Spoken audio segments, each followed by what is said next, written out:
One challenge, one decision. And just like that, a player's entire World Cup is finished, wiped out, gone, ruled out of the rest of the tournament by a single ruling from FIFA. This is the first man knocked out of the 2026 World Cup, not by a result on the pitch, but by a punishment off it. And the reason behind it is one of the ugliest, most divisive moments of the whole competition. His name is Asim Modibo. You might remember the moment, even if you wish you didn't. And the story of how he ended up here has split the football world right down the middle. Because a lot of people are now asking a very uncomfortable question. Did FIFA punish the crime? Or did FIFA punish the bad luck? Let's rewind to how this started, because you already know the moment. Canada versus Qatar in Vancouver. Canada cruising to their first ever World Cup win, a 6-0 demolition. And in the 51st minute, Modibo came in late from behind on Canada's Ismail Kone and broke his leg, badly. A double fracture of the tibia and fibula. Kone went off on a stretcher, later had surgery, and his World Cup was over in an instant. Canada's coach Jesse Marsh said you could hear the bone snap from the touchline. It was, by every account, one of the most horrible moments of the entire tournament. And on Wednesday, FIFA brought down the hammer, a 5-match ban. Qatar are already out of the tournament, so 5 games stretches far beyond anything left in this World Cup, which means, for all practical purposes, this single decision ended Modibo's World Cup completely, with the rest of the ban now hanging over games that have nothing to do with this competition at all. He's done. And that's exactly the problem people have with it. So you're probably thinking, good, break a man's leg, you deserve to be thrown out. And honestly, that's the gut reaction, and it's a fair one. But here's where it gets genuinely complicated, and where FIFA's decision starts to look shaky. Because if you actually go back and watch the challenge itself, separate from the gut-wrenching result, it's not what you'd expect. Kone had the ball and knocked it down the line. Modibo arrived a fraction too late and caught the back of his leg. It was a bad tackle. A clumsy, mistimed, misguided lunge for a ball that was already gone. But it was not a wild, two-footed, studs-up kung fu attempt to hurt somebody. There was no malice in it. It was the kind of slightly late challenge that happens a dozen times in every football match, except this one, through sheer rotten luck, landed at exactly the wrong angle and snapped a man's leg. And the people closest to it agree. The referee's first instinct told the whole story. Christian Garay initially pulled out a yellow card, a yellow.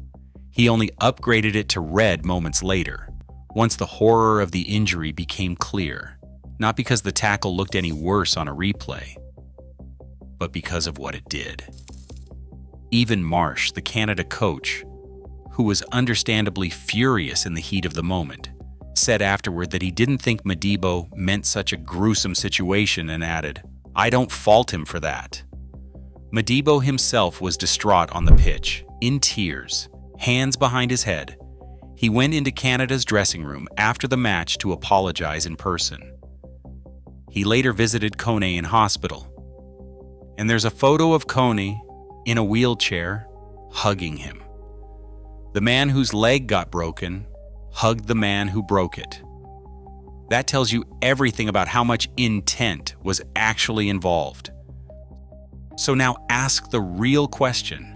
If the referee saw a yellow, if the victim hugged him, if the victim's own coach said, "I don't fault him," how does that become a 5-game ban? And the uncomfortable answer, the one a lot of analysts have landed on, is this. FIFA didn't punish the tackle. FIFA punished the broken leg. That's the entire controversy in one sentence. The severity of the suspension seems to be based almost entirely on how bad the injury turned out to be, not on how bad or how reckless the actual challenge was.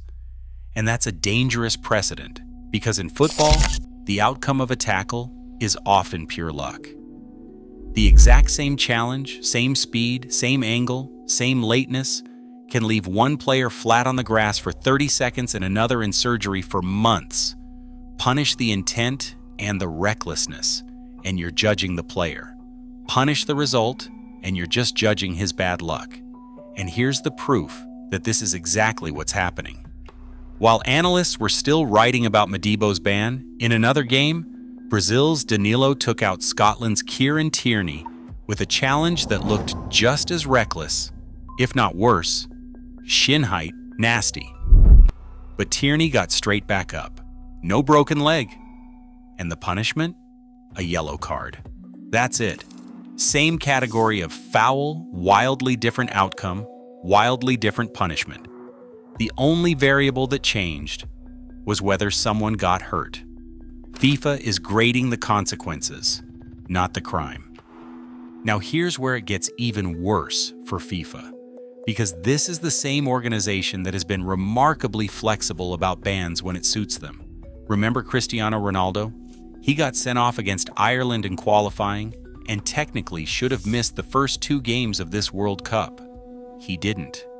Argentina's Nicolas Otamendi and Ecuador's Moises Caicedo were both sent off in their final qualifiers and should have served bans, and FIFA waived them. And FIFA's stated reason for that generosity? So that every team can compete with their strongest possible squads on the biggest stage of men's international football. So when it's a superstar or a key player whose absence would hurt the tournament's marquee matches, FIFA finds a way to waive the ban away. But when it's Modibo, a relatively low-profile player from a team that was already on its way out, a player who can't possibly affect the big, later-round games FIFA cares about, suddenly the book gets thrown at him. 5 games, no flexibility, no leniency. And that's the part that really stings. It smacks of FIFA making an example of someone who is conveniently expendable.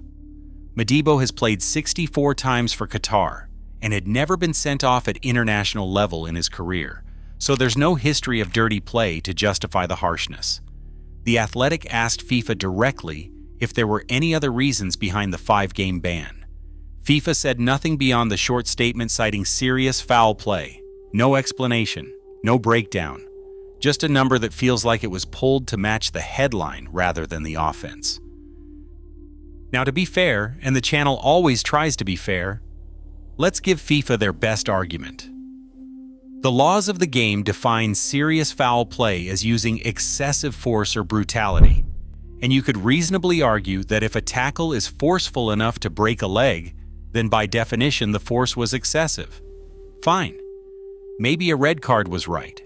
The rulebook says serious foul play earns at least a 2-game ban, and maybe you add 1 more to send a message that you won't tolerate dangerous challenges. That could be defended. But 5 games, with no malice, no history, a referee who reached for yellow first, and a victim who hugged him in a hospital? That's not justice. That's optics. So here's where it all lands. A player committed a bad foul. He got desperately unlucky with the result. He apologized. He visited the hospital. He was forgiven by the very player he injured.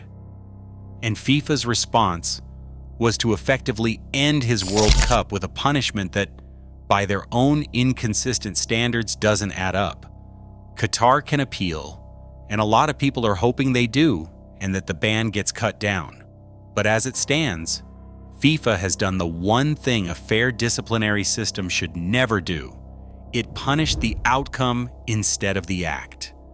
5 games for a bad tackle, while a yellow card covers an identical one that just happened not to hurt anyone. Does that sound like justice to you? Or like FIFA reacting to a headline? Tell me below. And if you want the side of these decisions nobody else breaks down, you know where the subscribe button is.